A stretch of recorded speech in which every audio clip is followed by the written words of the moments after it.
Conoscere l'incidenza della patologia tumorale e mappare la sua diffusione sul territorio. Dal 2010 il Veneto si è dotato di una struttura fondamentale, il Registro regionale dei tumori, uno strumento di prevenzione, come spiega il suo direttore scientifico Massimo Rugge. Quando si pensa al registro tumori e la recente legge lo sottolinea, si pensa ad un'organizzazione di registrazione regionale. Non è così.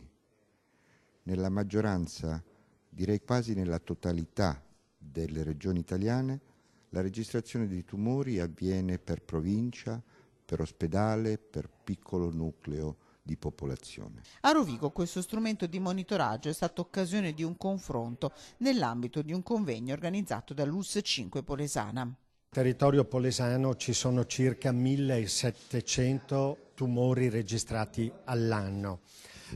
Di anno in anno la situazione può cambiare, ma quello è il numero che oramai si è standardizzato. La maggiore incidenza di tumori femminili è quello della mammella, e invece quelli maschili il polmone o la prostata, con varie incidenze, ma con purtroppo peso di mortalità molto differente. 16 donne su 100 sono malate in Polesine di tumore della mammella. Dallo screening la risposta più efficace per le 3 neoplasie più diffuse.